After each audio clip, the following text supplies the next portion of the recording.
Russia Ukraine യുദ്ധം എന്നാണ് അവസാനിക്കുന്നത്? വർഷങ്ങളായി തുടരുന്ന ആക്രമണം ഇരു രാജ്യങ്ങളെയും വലിയ പ്രതിസന്ധിയിലേക്ക് തള്ളിയിട്ടു. എന്നിട്ടും യുദ്ധം തുടരുന്നു.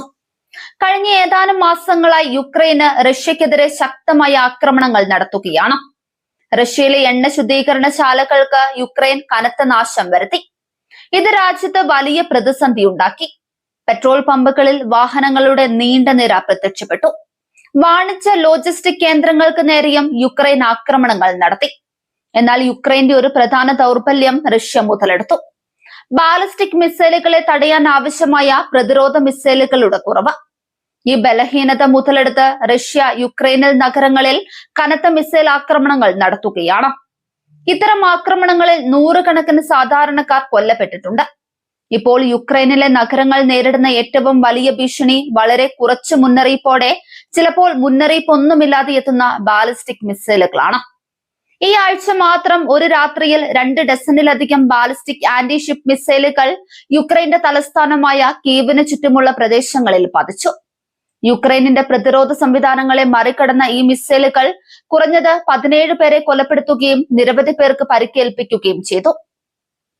ജൂൺ 30-ന് കീവ്, ലിവിവ് മേഖലകളെ കേന്ദ്രീകരിച്ച് റഷ്യ നടത്തിയ ശക്തമായ ആക്രമണങ്ങളിൽ 4 ആന്റി ഷിപ്പ് മിസൈലുകൾ, 9 ബാലിസ്റ്റിക് മിസൈലുകൾ, 61 ക്രൂയിസ് മിസൈലുകൾ, ഏകദേശം 300 ആക്രമണ ഡ്രോണുകൾ എന്നിവയാണ് പ്രയോഗിച്ചത്.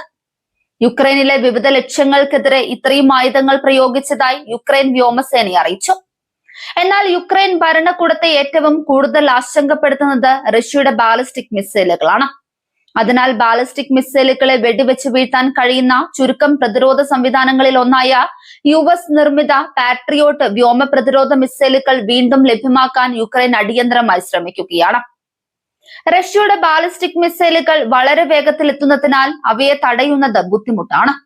യുക്രൈനിൽ ഇത്തരം മിസൈലുകളെ തടയാനുള്ള പാട്രിയോട്ട് പോലുള്ള പ്രതിരോധ മിസൈലുകളുടെ കുറവാണ് ഇപ്പോഴത്തെ പ്രധാന സുരക്ഷാ പ്രശ്നങ്ങളിൽ ഒന്ന്. യുദ്ധത്തിന്റെ തുടക്കത്തിൽ റഷ്യ തൊടുത്തുവിട്ട മിസൈലുകളിൽ ഏകദേശം 80% മിസൈലുകളും യുക്രൈന് വിജയകരമായി തടയാൻ കഴിഞ്ഞു. എന്നാൽ കഴിഞ്ഞൊരു വർഷത്തിനിടെ ഇത് 16% മുതൽ 33% വരെയായി കുറഞ്ഞു. അമേരിക്കൻ നിർമ്മിത പാട്രിയോട്ട് പ്രതിരോധ മിസൈലുകളുടെ ലഭ്യത കുറവായതിനാൽ യുക്രൈൻ വലിയ ബുദ്ധിമുട്ടാണ് നേരിടുന്നത്. പ്രതിരോധ മിസൈലുകളുടെ ലഭ്യത കുറയുകയും യുക്രൈൻ നഗരങ്ങൾക്കെതിരായ റഷ്യൻ ആക്രമണങ്ങൾ ശക്തമാവുകയും ചെയ്ത സാഹചര്യത്തിൽ പാട്രിയോട്ട് പ്രതിരോധ സംവിധാനം യുക്രൈനിൽ തന്നെ സംയുക്തമായി നിർമ്മിക്കാൻ അനുവദിക്കണമെന്ന് കീവ് അമേരിക്കയോട് ആവശ്യപ്പെട്ടു. കഴിഞ്ഞ മാസം അങ്കാറിയിൽ നടന്ന നാറ്റോ ഉച്ചകോടിക്കിടെ American president Donald Trump Patriot സംവിധാനം യുക്രൈനിൽ സംയുക്തമായി നിർമ്മിക്കാൻ ലൈസൻസ് നൽകാമെന്ന് സൂചന നൽകിയിരുന്നു. എന്നാൽ കഴിഞ്ഞയാഴ്ച അദ്ദേഹം യുക്രൈന്റെ പ്രതീക്ഷകൾക്ക് തിരിച്ചടിയാക്കുന്ന രീതിയിൽ പ്രതികരിച്ചു. ഇത്തരത്തിലുള്ള സാങ്കേതിക വിദ്യ കൈമാറുന്നത് എളുപ്പമല്ലെന്നാണ് ട്രംപ് പറഞ്ഞത്. അതേസമയം റഷ്യ ഉത്തര കൊറിയയിൽ നിന്ന് ബാലിസ്റ്റിക് മിസൈലുകൾ സ്വന്തമാക്കി ആയുധശേഖരം വർദ്ധിപ്പിക്കുകയാണെന്ന് യുക്രൈൻ ഉദ്യോഗസ്ഥർ പറയുന്നുണ്ട്. ഇത് യുക്രൈന് നേരിട്ടുള്ള ഭീഷണി കൂടുതൽ വർദ്ധിപ്പിക്കുന്നു. അതിനിടെ അമേരിക്ക ഇറാൻ യുദ്ധം യുക്രൈന്റെ മിസൈൽ പ്രതിരോധത്തിലെ കുറവ് കൂടുതൽ രൂക്ഷമാക്കാനും സാധ്യതയുണ്ട്. CNN റിപ്പോർട്ട് ചെയ്തത് അമേരിക്കൻ സൈന്യം താഡ് മിസൈൽ പ്രതിരോധ സംവിധാനത്തിന്റെ ശേഖരത്തിലെ ഏകദേശം 80% ഉപയോഗിച്ചു കഴിഞ്ഞുവെന്നാണ്.